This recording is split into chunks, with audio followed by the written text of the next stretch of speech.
Hey guys, Heidi Black Rose here. Okay, what am I looking forward to in 2019 on the small screen?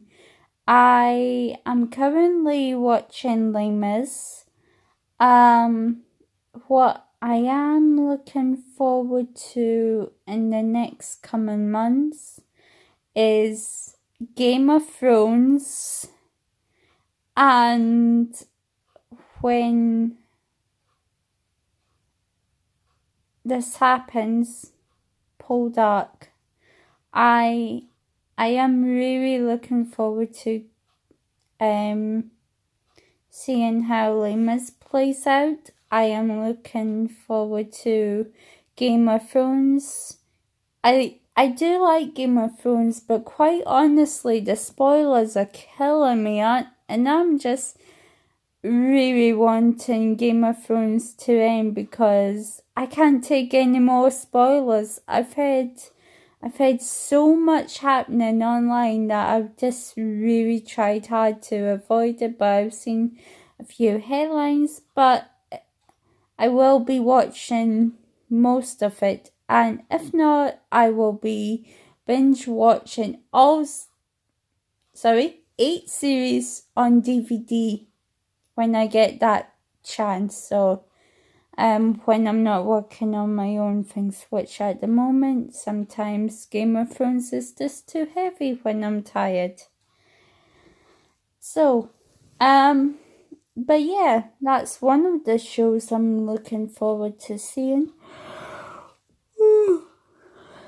But Poldark, oh my goodness, I am gonna actually miss Poldark. I have actually seen And Then There Were None Now. I'll go back to Poldark in a minute because I'm trying not to think about that. But And Then There Were None is brilliant. I've just downloaded the audiobook on my phone, and I've not read all of it yet because the TV series is still fresh in my head. So I'll do that at a later time. I'll listen to the audible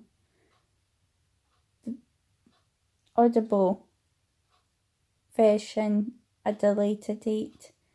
But he did turn as Philip Lombard. He is brilliant.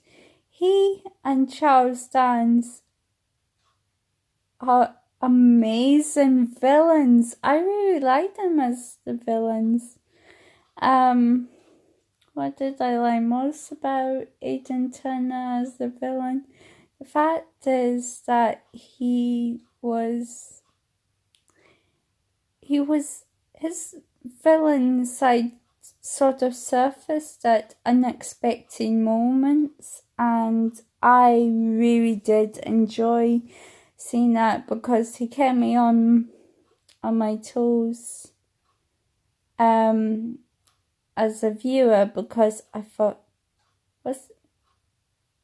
because I don't know Agatha Christie's work.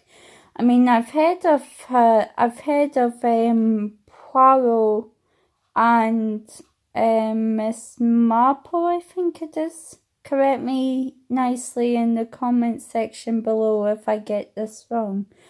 But I've heard about her work, but never actually seen it up till now. I mean, I did see the trailers for Murder on the Orient Express, I think it's called. But yeah, so I thought, okay, he is really keeping me on my toes, and I was really surprised about how likable his character was, because I had heard online that his character wasn't really supposed to be likable in the books, and I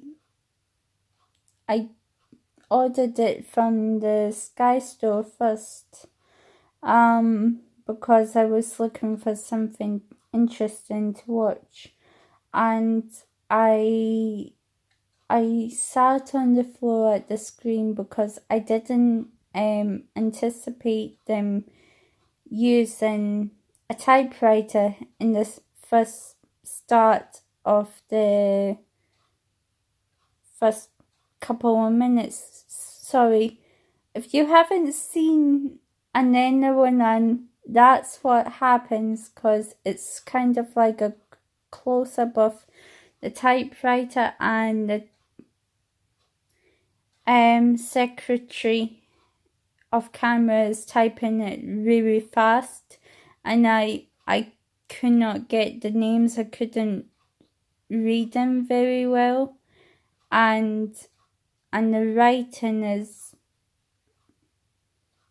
the letters. There's a bit of letter writing, and I thought, wow, 30s going into the 40s. They did have nice writing, actually. But from the first time you actually see Philip Lombard, you actually think he's, I don't know how I would describe Philip Lombard, actually. You kind of get the sense that he's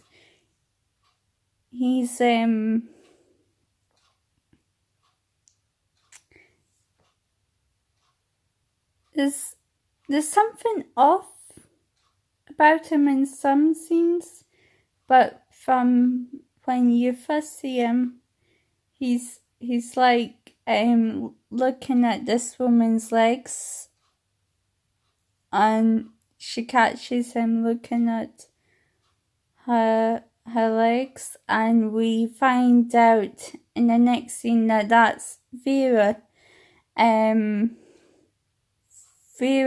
Claythorne. I had to think there, actually. But yeah, you think, okay, why are they sitting like apart?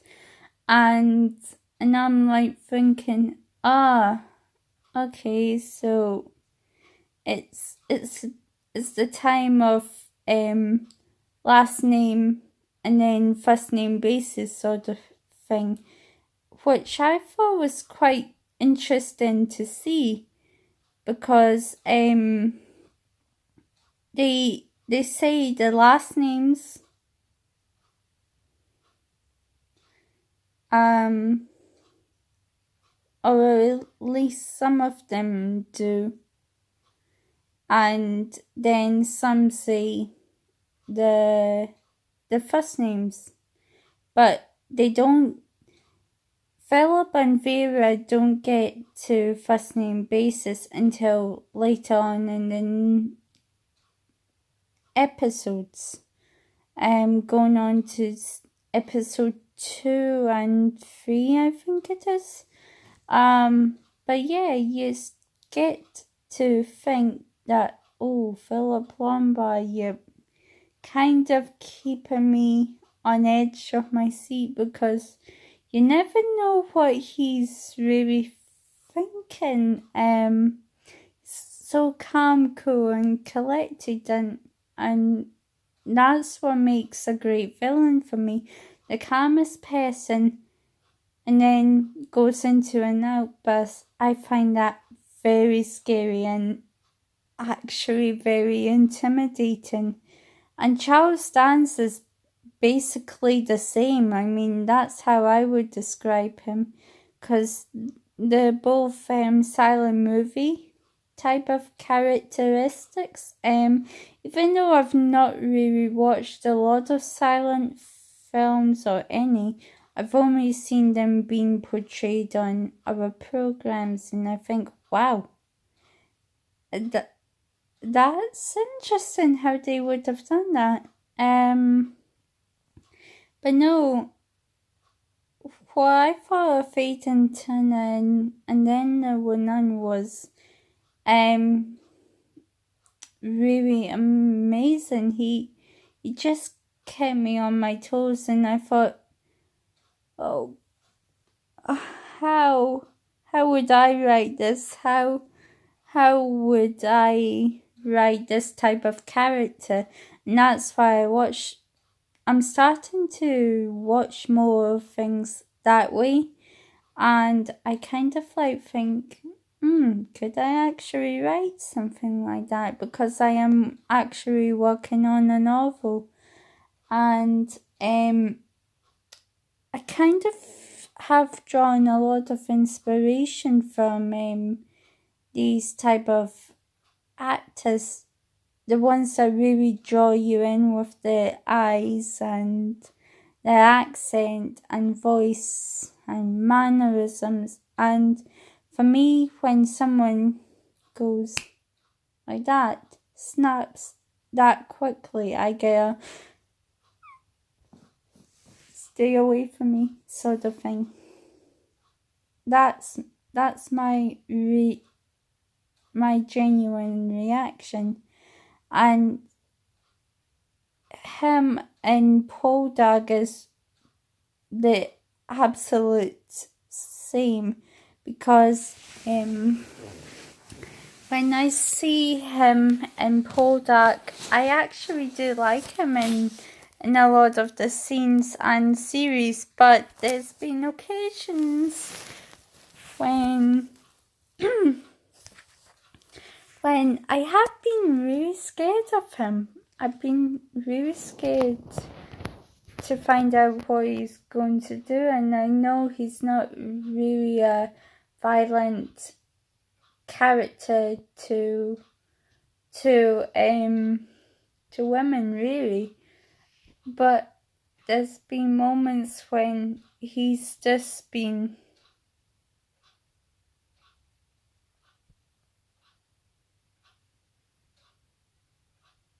that sort of way. And when you see him looking into the distance, or see him looking into the fire, and all you see is his brown eyes, which almost look black in the light, you think, oh sugar, what is he going to say or do?